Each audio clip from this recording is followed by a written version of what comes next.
Sejam muito bem-vindos, meus pericianos, minhas pericianas. Estamos aqui começando mais um episódio do Pod Perícia. Eu sou Arão Grandizoli. Eu sou Eduardo Costa. E hoje aqui estamos com três convidados especiais. O vereador de São Paulo, Celso Gianazzi. Bom dia, prazer estar aqui com vocês, debater um tema muito importante para todos nós, servidores públicos, para a cidade de São Paulo, os munícipes aqui da cidade de São Paulo. A gente também estamos hoje também com a assistente social Yasmin Chapeton e o Dr. Vitor Bispo Solis, diretor do IPEC, Instituto de Perícias Médicas. Bem-vindos. Estamos começando mais um episódio do Pod Perícia e hoje a gente vai falar sobre a perícia médica no caso dos afastamentos dos professores, especialmente da rede pública de ensino. Doutor Celso, quais são os principais problemas hoje dos professores de saúde e como é que tem sido a repercussão da questão pericial deles? Bom, primeiro dizer que a gente vive aí um problema grave há muitos anos aqui já na cidade de São Paulo, é um processo de terceirização, de privatização de um serviço de saúde que a Prefeitura de São Paulo, essa administração, vem fazendo, de delegar a uma empresa que acho que parece que sem capacidade técnica operacional para gerenciar, para fazer essas perícias. Já desde no início da pandemia nós tínhamos uma empresa, nós acionamos o Ministério Público por conta da incapacidade, inúmeros problemas, milhares de denúncias que nós recebemos. Essa empresa foi desqualificada, o Ministério Público abriu um inquérito contra a Prefeitura de São Paulo, foi trocada, assumiu uma nova empresa que está aí, mas os problemas continuam os mesmos, ou até piores. O que acontece? Acontece que nossos servidores públicos, especialmente na área da educação, a gente está com problemas gravíssimos, não só dos servidores públicos, mas também das pessoas que passaram nos concursos públicos e precisam do exame admissional. E está tendo um problema gravíssimo da interpretação da saúde dos nossos servidores, da saúde das pessoas, dos candidatos que passaram no concurso público, uma interpretação totalmente equivocada. E essa empresa, pela falta dessa competência técnica operacional, ela acaba desqualificando, às vezes, exames médicos dessas professoras que têm um acompanhamento médico de saúde na área de saúde mental ou em outra área, e essa perícia acaba desqualificando, né, esses atestados médicos, aí causando, a gente vai poder falar um pouquinho mais na sequência, sobre o que causa isso na rede municipal e na vida dessas pessoas. Inclusive,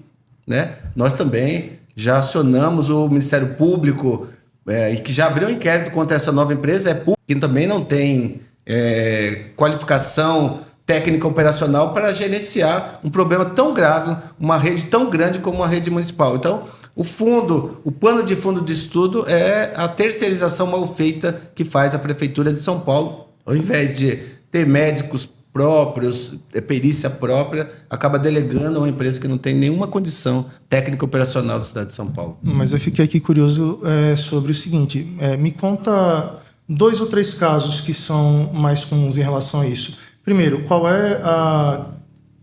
quais são os motivos que mais estão gerando os afastamentos desses professores e quais são as principais dificuldades deles em relação a isso? Então, primeiro, a gente pode citar exemplos nós temos inúmeros, né? Mas para citar um exemplo de professores que a gente sabe que a carga de trabalho, a jornada de um professor da rede municipal, é exaustiva, com poucas condições favoráveis de trabalho, a administração não investe, não valoriza os profissionais da educação e acaba tendo uma sobrecarga. Sobrecarga de número de alunos por sala de aula,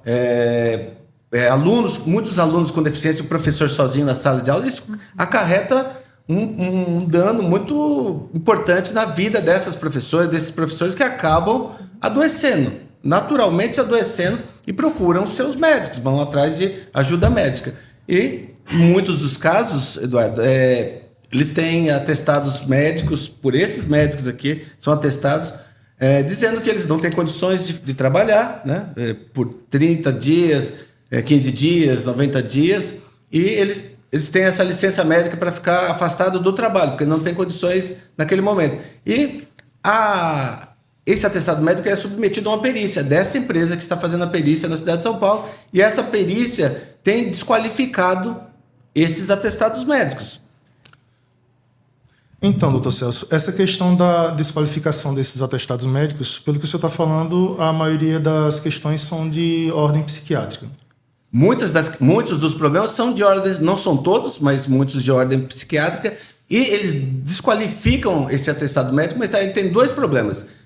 O primeiro problema é o seguinte: a pessoa estava lá, o professor estava afastado, 30 dias, e a perícia, essa empresa, como ela não tem capacidade operacional, ela demora de fazer essa perícia, ela demora para fazer a perícia. E quando faz, ela já ultrapassou esses 30 dias que essa professora estava de licença. E ela, ao analisar esse atestado médico, desqualificar esse atestado médico, ela diz o seguinte, alguns casos são assim, ela diz o seguinte: olha, você não tinha direito a esses 30 dias, você tinha direito só a 3 dias. Então, eu vou aqui, eu como perito vou dizer que você só tem 3 dias e os outros 27 dias você vai ser descontado do seu salário. Você não podia estar 30 dias afastado. Esse é grave, porque causa um impacto na pessoa, na vida econômica da pessoa, na unidade escolar do que ela estava presente. E quem deu causa a esse atraso foi o próprio empregador, né?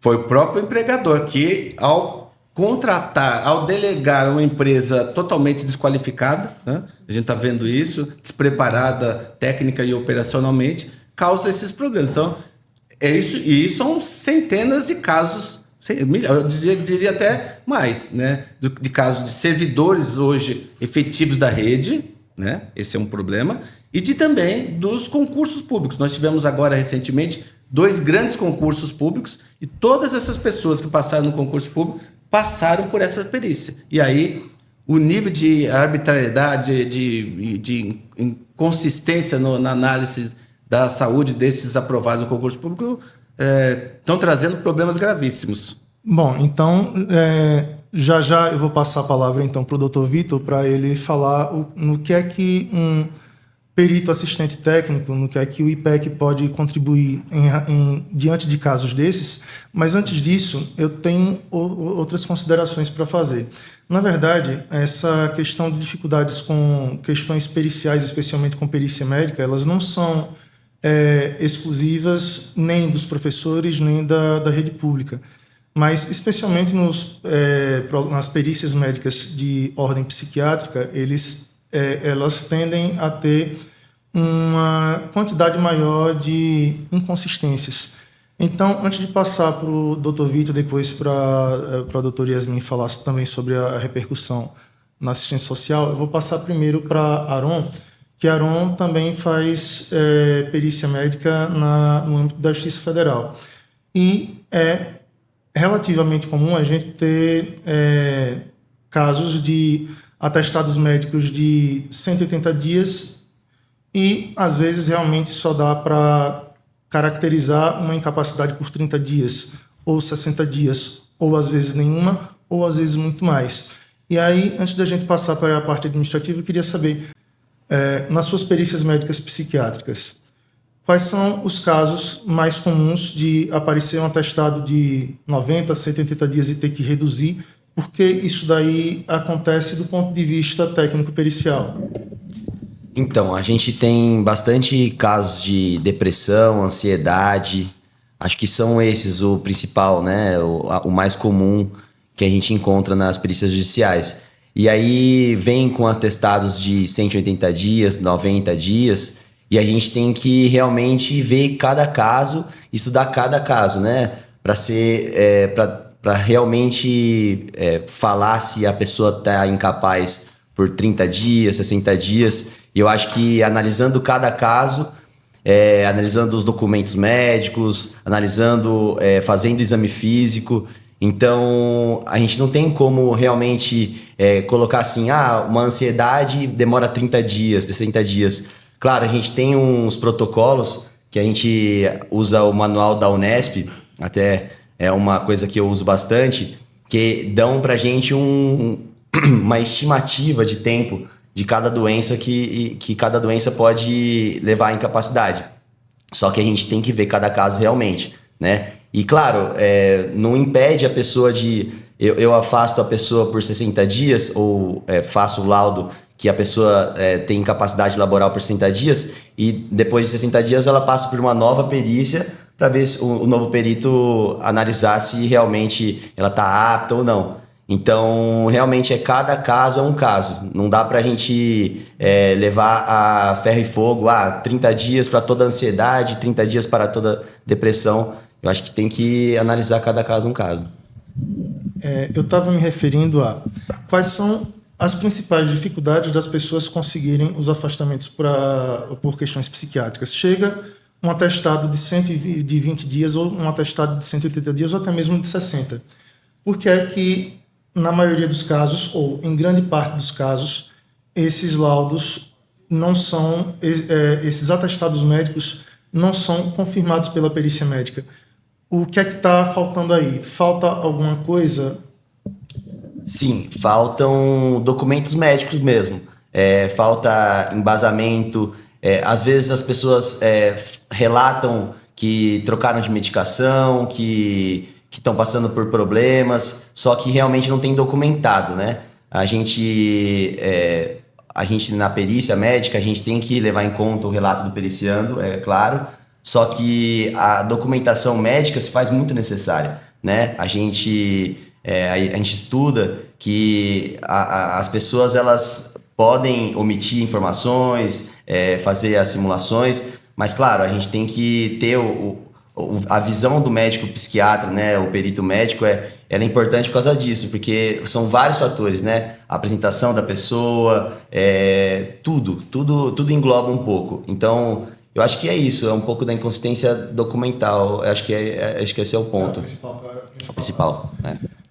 Então, doutor Vitor, como assistente técnico das partes, quais são os principais problemas que você vê na questão da dificuldade desses afastamentos psiquiátricos e no que é que um bom assistente médico pode contribuir em relação a isso? Perfeito. Primeiramente, boa tarde a todos, tá? É um prazer estar aqui com vocês e principalmente para debater um assunto tão importante, porque, na verdade, o problema é justamente o que o Aaron falou, né?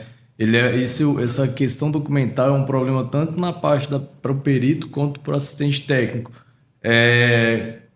A parte de psiquiatria ela acaba até sofrendo um pouco mais com isso, né? Porque algumas cases, igual... Tudo bem, professor, às vezes tem queixa ortopédica, bursite, epicondilite, às vezes no manguito rotador também, por causa do tipo de movimento que faz. Mas, eventualmente, são coisas que o exame físico bem feito, ele consegue contrastar isso. Às vezes, o exame de imagem vai mostrar, faz ultrassom que vai mostrar a lesão. Então, é relativamente mais fácil. Só que na parte da psiquiatria, às vezes, fica muito na parte do relato da pessoa. Então, a pessoa ela fala que ela tem... Você pode até acreditar, o perito ele pode estar até acreditando, mas entra aquela questão, né? Muitas vezes não é o que se sabe, é o que se pode provar. A pessoa fala igual o Aaron falou, poxa, troquei de medicação várias vezes, ajustei a dose várias vezes. Mas cadê o receituário? Mostrando que realmente fez. Faça acompanhamento com o psicólogo, mas cadê um relatório mostrando que fez e de fato o que foi feito dentro disso aí? Então, né? Na maioria das vezes, falta até o próprio histórico da prescrição dos medicamentos. Sim. E isso daí é um dos pontos nevrálgicos disso. Sim, sim. Eu sempre vejo, na verdade, e é uma coisa que o IPEC ele tenta pegar bem em cima disso, que é tanta falta quanto às vezes um pouco do conteúdo também, né? Falta, o que mais acontece é a falta mesmo, as pessoas às vezes elas não são bem instruídas, né? Então elas chegam lá, elas não levam documentação, elas não tentam levantar isso dentro da UBS, por exemplo, que é uma coisa um pouco burocrática, não é uma coisa tão fácil, para falar a verdade, né? E aí ela já chega sem, e às vezes o que vem, ele não descreve o quadro como um todo, igual o Aaron falou, é todo um contexto, né? Você vê a pessoa onde que ela está inserida, o que ela faz e a doença que ela está sofrendo. Só que aí o relatório ele fala só que está com a doença, não fala desde quando, não fala que nível ela está sofrendo por causa daquilo, qual que é o tipo de limitação que aquilo está acarretando. Então, tanto a falta quanto um relatório bem fundamentado também, ele consegue aumentar muito as chances da pessoa. Por exemplo, o senhor falou que o primeiro deu 30 dias, depois falou que era 3. Tá, uma coisa é falar isso, outra coisa é você falar, olha, de acordo com tal livro, com tal literatura, com a Unesp, geralmente é um prazo de 30 dias. Então, 3 é uma coisa muito discrepante, é pouco plausível que você naquele tempo vai conseguir. Então, quando você tem um ponto de referência, uma coisa bem fundamentada, acaba tendo total diferença. Mas na prática, se um professor que passou por um caso desses de um atestado de 30 dias e volta com 3, um mês depois, ele chega ao senhor no IPEC. Como é que vocês podem ajudar esse professor na prática? Perfeito. Na prática, antes de tudo, a gente faz uma avaliação nossa, né? A gente faz uma consulta para a gente entender o caso, entender a pessoa naquela situação. Eventualmente, quando falta algum documento, a gente pode fazer solicitação para a gente poder ter uma documentação mais robusta, né? Para melhorar nossas chances. E aí, dentro do caso da pessoa, a gente pode entrar nessa parte do documento e a gente pode redigir nosso próprio parecer médico legal também, né? Que aí a gente coloca nossas próprias percepções daquilo e nossa própria literatura. E na prática, o que é que vai acontecer com o professor? O professor teve um atestado de 30 dias, só chegou com 3 dias de aprovação. Foi até você. O que é que pode ser feito daí? Então, na verdade, aí vai depender em qual momento do processo que ela está, né? A gente pode atuar tanto ajudando esse professor a ingressar de uma forma judicial, por exemplo, ou se ela já estiver nesse ponto, a gente pode ajudar ela a fazer a impugnação desse laudo pericial. Administrativamente mesmo, como um recurso. Sim. Tanto administrativamente, como também se já tiver ido para o juízo, né, para ser de forma judicial. Então a gente consegue fazer das duas formas. E se a pessoa também estiver pensando em entrar, né? Às vezes, pegando um caso um pouco diferente do que a gente falou até agora, às vezes a pessoa ela sabe que ela tem limitação, ela sabe que ela tem a doença, ela já está sofrendo com aquilo, mas ela ainda não deu entrada, né, de forma administrativa. Então a gente também consegue ajudar nessa parte aí desde o início, fazendo a consulta, avaliando o caso e aí já entrando com a parte documental. E já que você falou nessa parte judicial, vocês atendem tanto as pessoas físicas como advogados também? É mais voltado para... É só para advogado, é só para pessoa física? Como é isso? Então, na verdade a gente faz das duas formas, né? A gente tanto pode chegar a pessoa para a gente também, ela pega o nosso contato, entra em contato com a gente, como a gente também assiste escritórios de advocacia, né? Muitas vezes, na verdade, o próprio advogado ele já chega com a pessoa, com o caso da pessoa, né? Porque para eles é muito mais fácil, né? As pessoas geralmente recorrem mais ao advogado. A gente ainda não tem tanta essa cultura, talvez, de ir atrás de um assistente técnico assim de forma direta. Então, muitas vezes, o advogado que ele traz o caso para a gente e a gente já auxilia o advogado e a pessoa. Mas, claro que também, se a pessoa já conhece o nosso serviço e já vem até nós, a gente também já trabalha com ela, sim. Então, é até um pouco pioneira essa questão de fazer essa consulta médico-pericial para esse tipo de situação. É muito raro isso, né? Não se vê muito não, né? E, para falar a verdade, eu acho que a prova disso é a situação como está hoje. Eu acho que se fosse tão amplamente difundido, se fosse tão fácil acesso, ou talvez até comum, acho que a gente já teriam processos mais rápidos e mais decisivos também, né? Então, acho que até a própria conjuntura atual ela já prova um pouco isso para a gente. E depois dessa parte médica, ainda tem também a questão social, né? Porque, às vezes, fechar um diagnóstico apenas médico, apenas biológico, ele esconde a questão psicossocial. E, às vezes, com uma investigação psicossocial adequada, às vezes é possível, às vezes não, na maioria dos casos, é possível complementar essa parte que falta, principalmente no caso dos afastamentos psiquiátricos, porque falta uma noção de contexto e vai muito além de um relatório de meia folha, vai muito além de 6 páginas de prescrição de medicamento. E 6 linhas. 6 linhas de relatório. 6 linhas de relatório e ninguém mais adequado para falar isso daí do que Yasmin. Yasmin, como é que você que é assistente social, como é lidar como assistente social, nesse tipo de casos de afastamentos de ordem psiquiátrica, médica, como perita do juízo, e como é que você também pode ajudar de uma forma mais direta para o paciente? Obrigada pela oportunidade. Documentalmente é nesses documentos que a gente já falou aqui, né, do histórico dela, né? E também Relatório social. o relatório social que a gente vai construindo. Então, a gente vai na casa, a gente vai ver como que ela está circulando pelo território, como que ela está cuidando da casa, se relacionando com a Vocês família. também fazem registro fotográfico e juntam? Sim, fotos, e a gente pega relato dos familiares, né, dos Qual filhos. foi o caso que mais marcou para você? Foi de uma professora que tem transtorno bipolar desde os 15 anos. E no fim, e aí ela se formou como professora e ela estava brigando por uma readequação, porque ela estava tendo muita dificuldade para conseguir o medicamento que ela tinha que tomar, e o medicamento dela não era fornecido pelo setor público, porque ela já estava refratária, né, para as outras medicações, assim, a medicação já não estava mais funcionando. E aí a gente teve que fazer vários dentro do acompanhamento dela com a equipe multidisciplinar, a gente teve que fazer vários relatórios e várias perícias, no caso, para ela poder conseguir essa readequação e conseguir ir para a biblioteca. Porque aí ali ela ficava com menos estímulo, né? Ela atendia crianças do fundamental e era um sofrimento muito grande para ela não aguentava ir mais para a sala, né? E dentro desses a gente tem outros casos, tem casos de síndrome do pânico, professor que sofreu violência dentro da sala de aula, né, que apanhou, de aluno que apanhou de pai, que aí também, né, vai para outras escalas, mas é nesse sentido, assim. Eu tenho uma dúvida, porque às vezes, a depender do contexto que a gente está falando, as palavras-chave mudam. Por exemplo, quando a gente está falando de servidor público federal, quando a gente vai tirar aquela pessoa de um cargo para colocar em outro, a gente chama isso tecnicamente de readaptação funcional, é uma forma de provimento.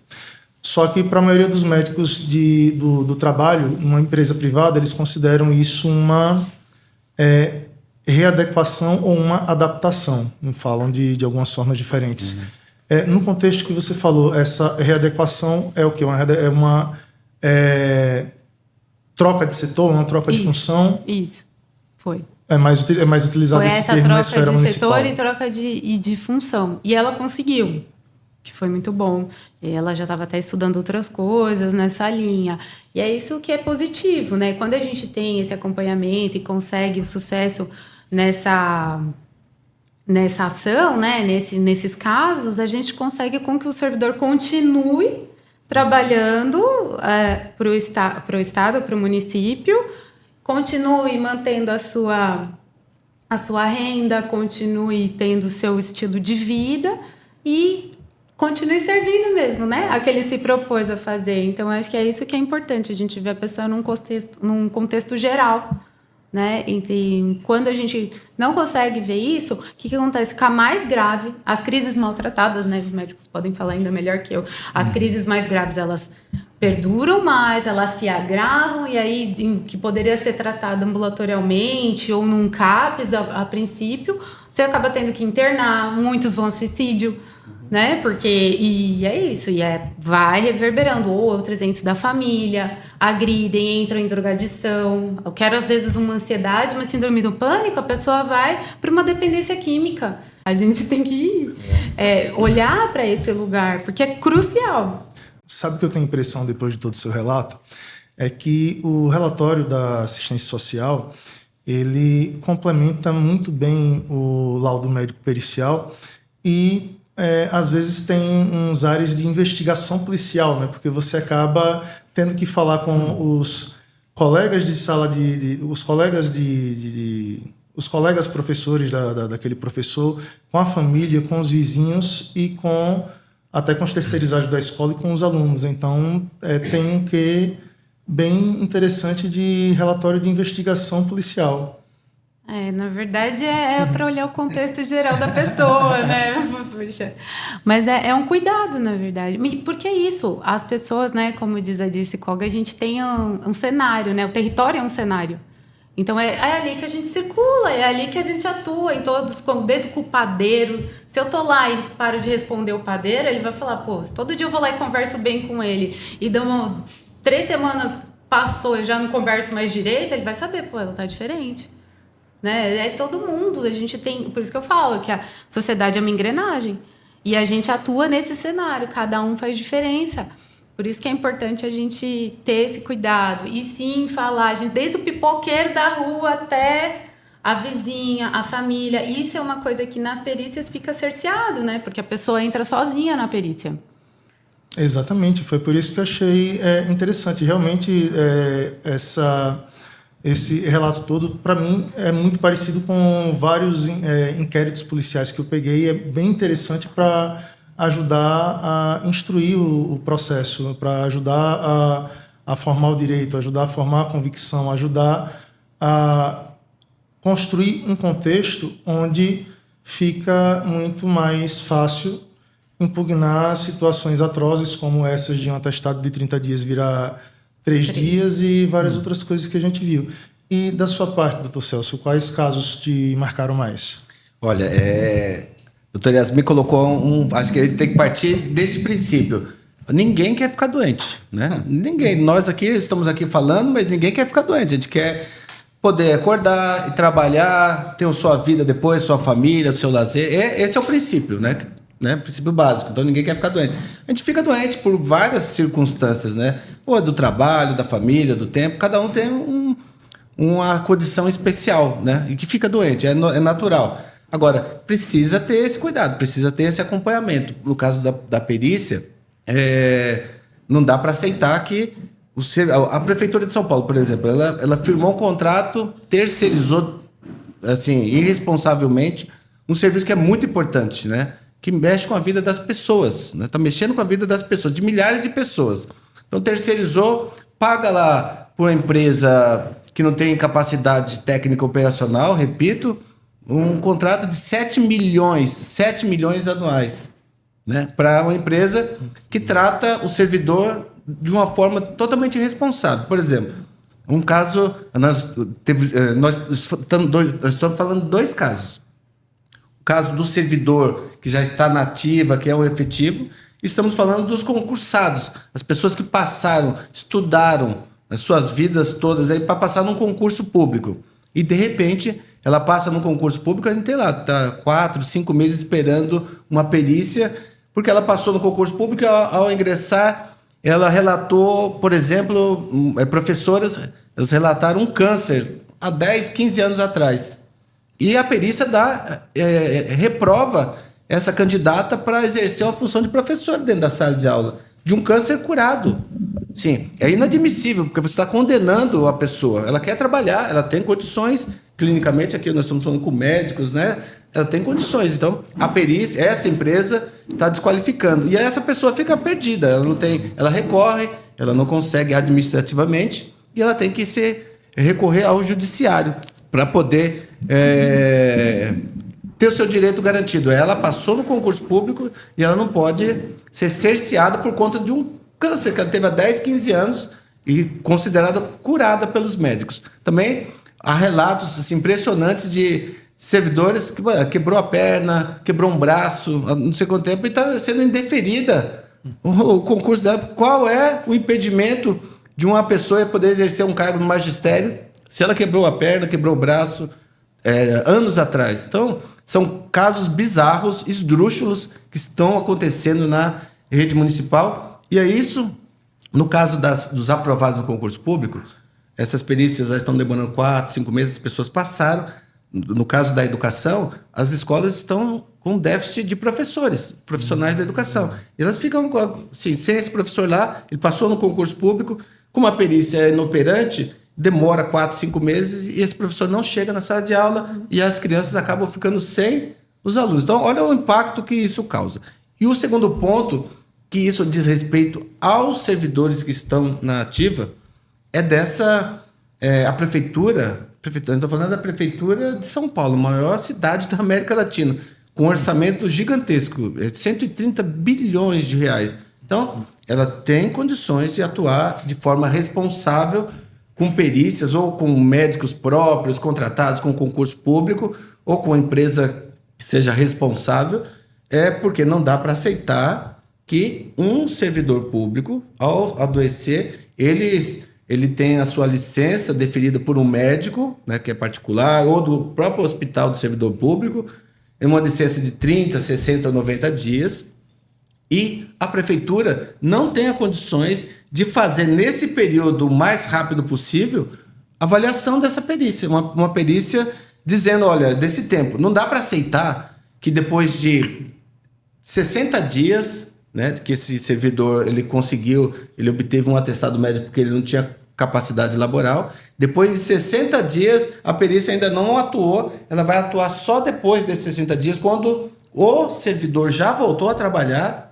Aí a perícia vai dizer, olha, você ficou 60 dias afastado por uma doença X e você não tinha direito a 60 dias. Não acompanhou o processo, né? E justamente o afastamento é para a pessoa melhorar, né? A ideia é essa, você se afasta, toma medicação, faz tratamento, terapia e melhora. Acho que a Yasmin pegou no ponto aqui. Não acompanhou, deixou essa pessoa, ficou afastada e depois analisou a posteriori. Aí, com a causa patrimonial, financeira muito grave, porque ele pega e fala, a perícia que a prefeitura contratou diz, olha, você só tinha direito a 10 dias, por exemplo, né? Era 60, 10 dias. Os outros, você vai ser descontado do seu salário. Você vai ter que devolver o seu dinheiro que você recebeu. Então, é inadmissível que a gente continue com essa situação. Então, por isso, a gente faz essa briga, acionamos o Ministério Público para desqualificar essa empresa, tirar uma empresa que pune, né, as pessoas. Essa empresa está punindo. Ela não tem a capacidade de acompanhar, de gerenciar. Então, ela pune as pessoas. Pune os servidores e pune o reflexo da falta do servidor, como no caso da educação, os professores nas escolas. E pune nossas crianças, nessas milhares de crianças, pela falta do professor, por conta dessa irresponsabilidade. E olha, falando do nosso dinheiro, da Prefeitura de São Paulo, que é um recurso público, tem dinheiro para pagar, paga 7 milhões de reais por uma empresa que causa todos esses problemas. E aí, mais grave é que os servidores, os aprovados do concurso público, ficam sem respaldo. Eles precisam se socorrer do judiciário para fazer valer o seu direito. Isso é inadmissível. E, doutor, eu vejo vários casos de pessoas com deficiência entrando nos concursos públicos e até mesmo falta de... a perícia constata que a pessoa é deficiente e aí a parcela de aprovados não tem um critério embasado, sabe? Eu vejo muitos... Por exemplo, doutor, eu vi um amigo meu, eu tenho um amigo meu que foi aprovado num concurso público aqui em São Paulo. E aí a parcela de deficiente foi colocada como os primeiros colocados. E aí depois teve um viés político e aí voltou atrás. Então eu acho que nem você já falou, tendo uma empresa pública não, um instituto público, qualquer coisa que faça que a prefeitura consiga fiscalizar, né, de fato. Porque joga na mão de empresas e acaba que a prefeitura não consegue olhar, ver se a empresa está fazendo certo, as perícias. Acho que falta bastante isso. O doutor Arão colocou em um ponto, e isso acontece mesmo, viu, doutor Arão? Nós temos no concurso público, por lei, uma cota para PCD, pessoas com deficiência. Então, não dá para aceitar, parece assim, incabível você recusar, você indeferir o aprovado no concurso público que passou por conta da sua deficiência. Então, é algo surreal que a gente está vivendo e isso acontece, viu, doutor Arão? Tem acontecido com essa empresa, causa espanto, né? Parece irreal, mas é verdade, está acontecendo e já relatamos esses casos para o Ministério Público, para que apure, para que abra um inquérito também dessa empresa para a Prefeitura poder mudar essa lógica aqui, perversa, que pune as pessoas. A pessoa passou num concurso público por cota do PCD legal, uma cota legal, ela tem o direito de assumir. Não dá para uma perícia desqualificada tirar esse direito de uma pessoa que passou no concurso Causa um público. desgaste, e aí quando ela for assumir, ela já está desgastada e fragilizada, né? Então, acho que esse diálogo é importantíssimo. É verdade, tanto fisicamente como emocionalmente também, né? Exato. Eu vou só trazer alguns elementos técnicos nessa parte da discussão da deficiência, porque de todos os temas periciais médicos, o mais complexo tecnicamente é justamente a caracterização de deficiência, porque o que é ser deficiente? Varia. Tem a lei de inclusão da pessoa com deficiência, tem a definição do que é deficiência para a OMS, mas quando a gente está falando de questões práticas, uma coisa, a própria acepção de deficiência ela pode mudar de acordo com o município e com o estado. Em certos contextos, está tudo bem também. Por exemplo, quando a gente está falando de desconto para aquisição de veículo novo para pessoas com deficiência, a gente está falando de desconto em imposto federal, que é o IPI, e desconto do imposto estadual, que é o ICMS. Isso daí na aquisição do veículo. O IPI é um imposto de natureza federal, então é uma regulação só nacionalmente. Quem deve ser caracterizado como deficiente para ter essa isenção do IPI em São Paulo também tem que ser em qualquer outro estado. Mas do ICMS não, do ICMS estadual. A gente pode ter várias leis específicas que consideram algumas situações como deficiência para o fim daquele desconto, para o fim da isenção daquele imposto. Então, eventualmente, a pessoa pode ser deficiente para ter esse desconto em São Paulo e não ser no Rio e não ser no Acre. Então, para essa parte tem que ser realmente um perito médico expert nessa questão. Já na deficiência, para fins de cota para entrada em concurso público, também tem algumas questões peculiares. Tem a caracterização de ser ou não deficiente para os fins daquele edital. Aquele edital ele pode ser mais abrangente do que a própria lei da pessoa com deficiência. Aquele edital, eventualmente, pode ser excessivo em relação a isso. Isso daí também tem que ser combatido de forma extremamente técnica. E a caracterização da deficiência para a pessoa entrar em um cargo público, ela não pode ser só restrita a comprovar se a pessoa é deficiente ou não. Ela, além de ser deficiente, ela tem que ser capaz de exercer aquele cargo, e aí já é uma outra subanálise técnica que é extremamente técnica de se fazer e, ao mesmo tempo, de forma também técnica, é fácil de se combater quando a gente tem um arcabouço técnico concreto. E, nesse sentido, doutor Vitor, o que é que o IPEC pode fazer nesses casos? Então, igual você falou, né? No fim das contas, tudo é técnico, né? O que conta é o técnico, conta é o citar, igual você falou, você preenche critério ou se não preenche critério, se você consegue comprovar se tem esse critério ou não, né? E então, acaba que essa parte, a gente, no final das contas, a gente ajuda a pessoa a contar aquela parte dela, mas com embasamento e preenchendo esses critérios, né? Então, por exemplo, a pessoa ela tem um déficit auditivo, por exemplo, ela está querendo comprovar uma deficiência para fins de alguma coisa, igual você falou, né? A depender do que ela vai, a gente vai direcionar para esse lado. Só que como que ela vai comprovar que ela tem isso de forma técnica? Então, uma audiometria, por exemplo, mostrando, olha, qual que é o nível que isso está acontecendo. E dentro desse nível, a lei ela traz que seja dentro de qual déficit, né? Então, a gente conseguindo embasar isso de forma técnica e de forma criteriosa, acaba conseguindo comprovar aquilo que a pessoa, na verdade, ela tem, ela já está querendo falar. Ela só não está conseguindo expor isso da melhor forma, né? E vocês falando dessa parte dos professores, essa parte da saúde mental, eu acho muito interessante porque a própria profissão ela já predispõe um pouco a pessoa adoecer nessa parte mental, né? É algo que eu estava até lendo um livro, na verdade, em relação ao burnout na profissão do magistério, né?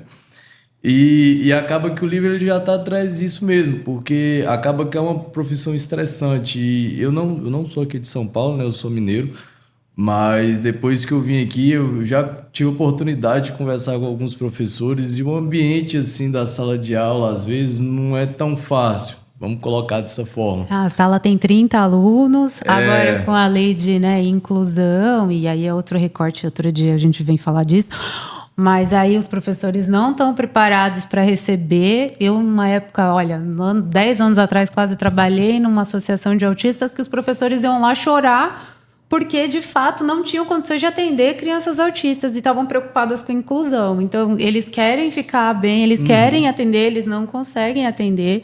Fora a coisa dos 30 alunos lá, a gente ainda tem outra questão que é ruído, voz, né? Porque o aluno, ele grita na sala de aula tudo que ele vive, a situação dele, porque às vezes ele mora numa sala menor que essa que a gente está aqui.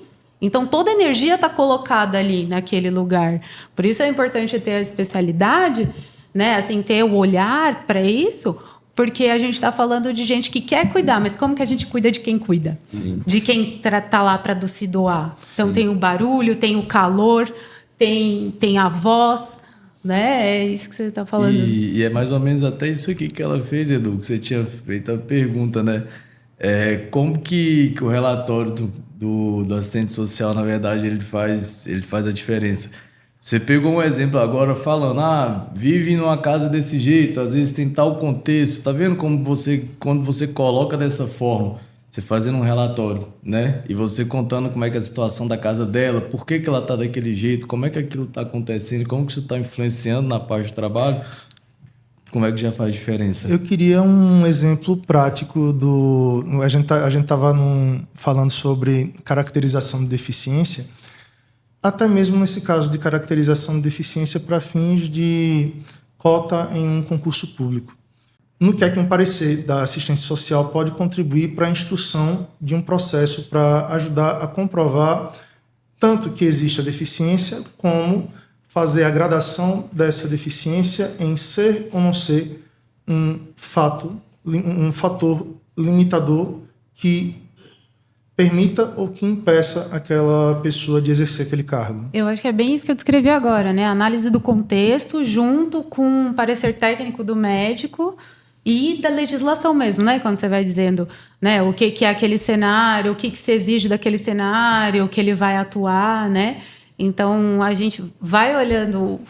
por isso que são muitos profissionais, por isso que são muitas pessoas juntando documentos e informações mesmo, para a gente conseguir olhar para cada caso. É muito importante, é muito delicado, né? Então, a gente está falando de gente, que trabalha com gente. Então, a gente precisa ter esse olhar mesmo ampliado nesse sentido. Então, por exemplo, se eu tenho uma pessoa, vou trazer de novo o caso daquela professora, ela está tendo crises recorrentes, tem uma questão medicamentosa, ela já está, né, resistente à medicação que ela estava, foi sugerido outra medicação dentro desse contexto, faz terapia, tem um PTS, né, um projeto terapêutico bem estabelecido, vai para academia, vai sobrevivendo, né, vivendo com aquela questão psiquiátrica que ela tem da melhor maneira possível, e aí não está respondendo mais a medicação, precisa trocar, tem a dificuldade nesse meio tempo de conseguir essa medicação, como que vai se organizar financeiramente também, lembrando que não é uma profissão que paga muito bem, né? Então, por isso que eles às vezes têm que dobrar horário, têm que, né, fazer outros trabalhos por fora. Essa é uma outra questão que também impacta, né? Porque segurança financeira impacta na saúde mental de qualquer um, né? Então, ela, por exemplo, a gente vai olhando pelo diagnóstico que ela tem, o que são fatores de risco para ela, né? O que são fatores estressores. E aí a gente tenta delimitar, né? Direcionar, na verdade, né? Direcionar onde ela pode se sentir melhor, onde ela pode atuar melhor, perfeito, dentro do que ela sabe, dentro do que ela já pode contribuir, que ela se sente bem também nisso, né? Por isso falo da delicadeza, esse é o cuidado, né? Então a gente vai montando esse quebra-cabeça de técnica com o que a pessoa tem, com aquele quadro específico da pessoa.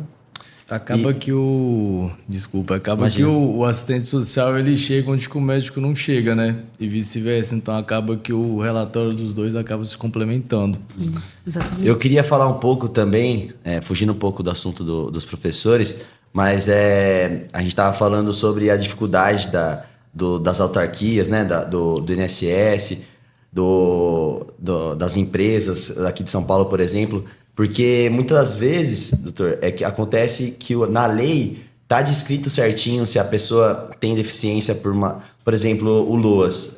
A pessoa tem que ter uma limitação, impedimento de longo prazo, uma limitação de natureza psíquica ou física, que daí impeça ela em competir de igualdade de posição com as outras pessoas. Mais a questão da vulnerabilidade social, né? Que é a miserabilidade.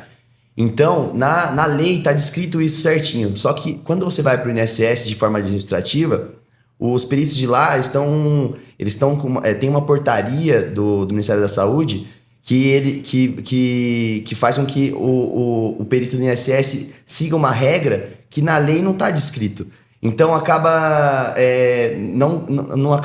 a população não tendo acesso ao benefício que é de direito dela, por lei é direito. Só que na forma administrativa não dá esse acesso. Então ela tem que recorrer de forma judicial. Então é complicado. Às vezes na forma judicial a gente consegue ter acesso à saúde de fato, né? Então, tendo, por exemplo, o IPEC junto com essas pessoas, eu acho que elas vão conseguir ter esse acesso de verdade, ter o benefício, ter o auxílio que elas de fato têm direito, né? Olha, deixa eu só complementar, a gente tem um caso, foge um pouco dessa coisa da perícia, mas está dentro da perícia também. Nós tivemos, bem recentemente, uma decisão do Supremo Tribunal Federal dizendo que os servidores públicos eles terão redução da sua jornada de trabalho nos casos onde ele tiver uma deficiência ou os seus dependentes tiverem deficiência. Então, o servidor público que tem um filho com deficiência, seja lá qual for, das estabelecidas em lei, ele terá redução da sua jornada de trabalho para cuidar do filho. Né? Porque a gente sabe da deficiência aqui no estado de São Paulo, o IANSP, que cuida dos servidores estaduais, tanto o HSPM como cuida dos servidores municipais, são precários, foram sucateados ao longo do tempo, então não tem essa assistência para os servidores e seus dependentes, uma assistência adequada. O que acontece? Então, o servidor ele precisa se socorrer de clínicas particulares, plano de saúde, para dar assistência, né? Clínicas. O filho tem TEA, várias deficiências. Então, houve esse julgamento do Supremo Tribunal Federal, erga omnes, vale para todo o Brasil, que os estados e municípios terão que conceder essa redução de jornada para os servidores. O que fez a Prefeitura de São Paulo? A gente cobrou muito, eles demoraram muito para dar esse direito aos servidores, um direito garantido pelo Supremo Tribunal Federal. E aí, o que faz a Prefeitura, essa administração atual? Ela falou o seguinte, então, nós vamos fazer o seguinte, primeiro você vai ter que comprovar, né? Às vezes o servidor não consegue comprovar a deficiência de um dependente, do seu dependente. Então, vai para uma perícia, tem que comprovar. E aí, depois de toda essa dificuldade de comprovar a deficiência do seu dependente, a Prefeitura publica uma portaria e diz o seguinte, olha, tudo bem, você vai ter a redução de 10% da sua jornada, que a decisão do Supremo Tribunal falou, sem prejuízo, sem redução dos seus direitos, dos seus vencimentos, da sua jornada. A Prefeitura de São Paulo, para dificultar isso, o que ela faz? Esse prefeito atual, ele fala assim, o seguinte, você vai ter a redução, como diz o Supremo Tribunal Federal, mas havendo a redução, você vai perder o seu vale alimentação, você vai perder o seu adicional aqui, seu adicional ali, torna inviável que esse servidor faça uso de um direito que o Supremo Tribunal Federal concedeu. E por conta de uma mesquinharia da prefeitura, do prefeito, de tirar o vale alimentação, tirar a jornada, impossibilita eles. Faz parte do seu salário isso. E eles dificultam. Então, os servidores eles acabam se socorrendo de empresas também para fazer o laudo pericial para que comprove a deficiência do seu dependente para vir fazer uso de um direito. Então, são dificuldades que a administração impõe aos servidores públicos, né, para exercer o seu direito. Então, é muito controverso, é incabível que a gente faça, que a gente permita que isso siga também adiante. Então, nesse caso específico, também acionamos o Ministério Público, o próprio Supremo Tribunal Federal, para que a Prefeitura cumpra a decisão que está estabelecida. A redução da jornada sem a redução dos direitos. E esse tema ainda tem uma dificuldade técnica adicional. Porque, veja bem, qual a lógica da concessão da redução de jornada para o deficiente? Para que o servidor tenha tempo para cuidar desse deficiente. E aí? Tem vários deficientes com várias deficiências, de várias pessoas com deficiência de várias magnitudes. Alguns precisam de um suporte amplo e restrito, outros já não precisam de tanto suporte. E essa determinação ela é ampla. Então, esse laudo médico, que se pudesse ser um laudo médico conjugado com um laudo social ou um laudo médico com a descrição, ele precisa de algo muito maior do que caracterizar aquela deficiência. Às vezes, caracterizar aquela deficiência é até o menor dos problemas. Mas é o contexto que ela está inserida. Né? Na verdade, são os dois. Além da caracterização daquela deficiência, o contexto em que ela está inserida, mas englobando os tipos de suporte que ela precisa de fisioterapia algumas vezes na semana, precisa de fonoaudiólogo, precisa de psicoterapeuta, não precisa de nada disso. Às vezes, e por que é que não precisa de nada disso? Às vezes é uma pessoa que está numa situação muito pior, alguém que já está acamado dentro de casa. Então, essa comprovação da deficiência, que por si só já é técnica e complexa, ela tem que se juntar a uma demonstração fática do quanto de tempo aquilo dali acarreta na vida do servidor, o contexto todo familiar, para a gente poder ter uma dosimetria palpável. E essa dosimetria, ela dificilmente você vai ter um médico perito que se dispõe a fazer aquela dosimetria e colocar, porque é complexo, demanda muito conhecimento técnico e muita experiência para fazer isso. Então, às vezes, do resultado de uma deficiência dessa, a gente pode ter uma indicação da jornada do servidor de 1 hora por dia. Às vezes, uma jornada de 5 dias na semana. Às vezes, se a gente tirar 3 horas na manhã da terça-feira e 2 horas na manhã da sexta, já consegue concatenar as necessidades daquela pessoa com deficiência e o suporte parental e também o interesse público. E tudo isso daí é extremamente difícil de ter alguém que consiga fazer essa análise e fazer a demonstração dessa análise. O doutor Eduardo, só complementando, nesses casos, muitos servidores eles fazem um pedido administrativo, entram com um pedido administrativo, é negado esse direito a eles, né, da redução da jornada. A gente aconselhou, indicou para que eles acessassem o judiciário. Na busca do judiciário, assim, quase que na totalidade dos pedidos, o judiciário tem concedido. E concedido nessa forma que o doutor Eduardo falou, 30%, 40% de redução, 50%, dependendo do nível de necessidade, né, do caso específico. Então, tem sido aceito no judiciário. Esses pedidos estão indo adiante.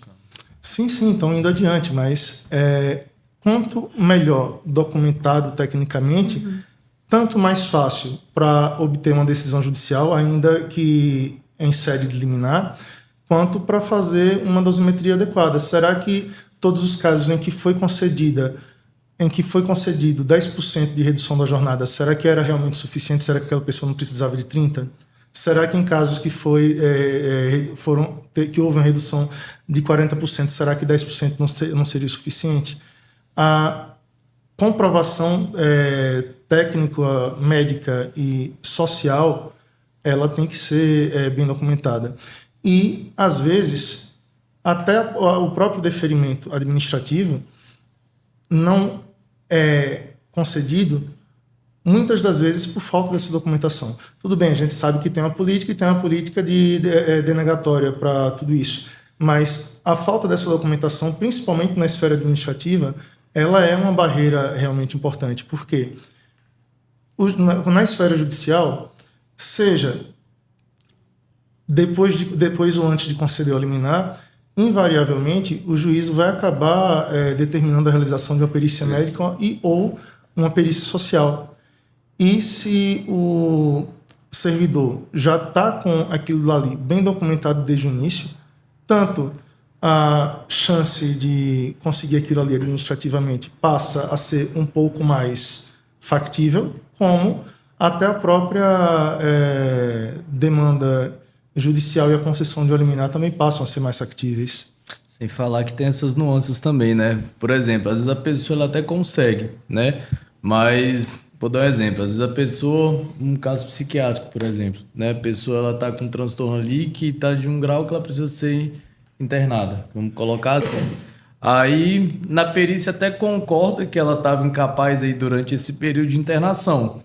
Mas se está bem documentado, se avalia direito, será que ela estava só durante aquele período? Porque se ela foi internada, não foi à toa, né? Então, naquela iminência, os meses prévios à internação, muitas vezes a pessoa está incapaz ali também. Só que foi algo que talvez passou despercebido e não foi considerado, né? Então, a pessoa, às vezes, ela até consegue o que ela até quer em parte, só que, na verdade, nem é o que seria totalmente justo para ela. E, às vezes, ela não tem nem percepção disso, para falar a verdade. Então, acaba que essa parte documental não tem como, né? Tem que ter muito bem descrito. Bom, pessoal, estamos aqui de volta depois de uma pausinha para o banheiro. Bom, pessoal, estamos aqui de volta depois de uma pausinha para o café.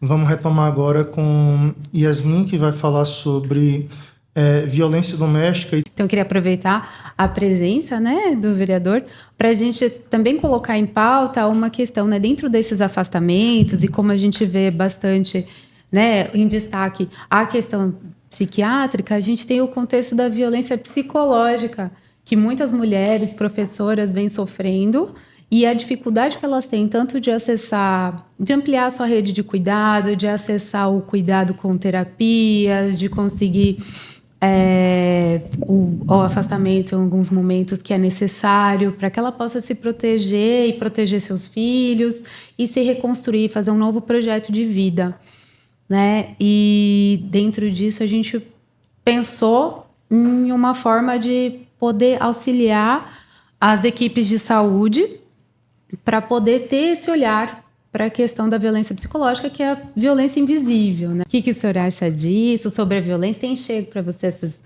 questões? Olha, Yasmin, de fato, essa violência doméstica, essa violência invisível, entre aspas, ela ocasiona doenças psíquicas, vários problemas que essas mulheres sofrem no dia a dia, nas suas casas, né? E levam para o trabalho, adoecendo, impossibilitando que elas possam exercer sua função. Nos casos da rede municipal, por exemplo, da educação, né? Tem professores que têm esse problema. É uma realidade que a gente vive. Então, e em muitos dos casos, hoje a gente está assistindo agora, está vendo o absurdo que a discussão nacional acerca do PL 1904. Então, a gente está vendo a questão lá do PL 1904, que foi amplamente debatido aqui, que pune a vítima da violência. E os estupradores, né, estão dentro das casas, são os parentes das próprias meninas, das próprias mulheres. Então, essa violência doméstica, né, que as mulheres estão submetidas, ela é real na nossa cidade, no nosso estado e no nosso país. Então, a gente precisa fazer um debate qualificado, com pessoas que entendam do assunto, para que a gente aprimore, para que a gente ou se estabeleça um protocolo, aí os especialistas aqui podem falar até melhor do que eu, para que a gente consiga enxergar, né, essa violência que é cometida no dia a dia contra essas mulheres servidoras públicas ou não, dentro de suas casas e trazendo problemas gravíssimos na vida laboral dessas pessoas, dessas mulheres no dia a dia. Então, é disso, de fazer talvez uma audiência pública, né, para que a gente possa discutir esse assunto com pessoas que entendem, pessoas que estão no dia a dia. Aí são várias áreas que podem colaborar com isso, até de colocar na legislação algo que padronize um pouco, não de padronizar, mas de estabelecer parâmetros mínimos para que a gente consiga enxergar essa realidade que Yasmin colocou aqui, que é grave e é real no dia a dia da nossa sociedade. O senhor conhece algum protocolo que os médicos possam estar utilizando, os próprios assistentes sociais, que façam que a mulher seja acolhida ali na unidade de base de saúde e consiga realmente escutar tudo o que ela tem para dizer sobre o ambiente familiar dela? Olha, assim, meados de 2014, 2015, isso começou a ser trabalhado aqui na cidade de São Paulo. E aí, infelizmente, nos governos anteriores, ele foi descontinuado. Então, nós não tivemos esse trabalho concluído. Eu acredito que, olha, é de vital importância se a gente retomar, né, essa discussão, estabelecendo um protocolo. E aí, cabem a vocês, especialistas, né? Não tem melhores do que vocês para a gente fazer esse grande debate, talvez estabelecendo o protocolo, para que a gente chegue num momento que a gente consiga identificar essa violência contra as mulheres. Então, seria perfeito se a gente pudesse fazer esse debate através dessa audiência pública e depois amadurecer para que a gente tenha isso na legislação, como política pública, né? Não depender, por exemplo, nós tivemos 2014, os governos seguintes foram governos negacionistas que interromperam esse processo e a gente precisa retomar. Para que a gente evite que isso aconteça no futuro, isso tem que ser estabelecido como uma política pública, uma política de Estado, não uma política de governo. Então, a participação de vocês é fundamental nesse processo. Dr. Vitor, conseguiria fazer um protocolo desse? Conseguiria ajudar em alguma coisa? Olha, para falar a verdade, sim, sabe? Inclusive, eu acho que estabelecer um protocolo ele ajuda bastante nesses casos, né?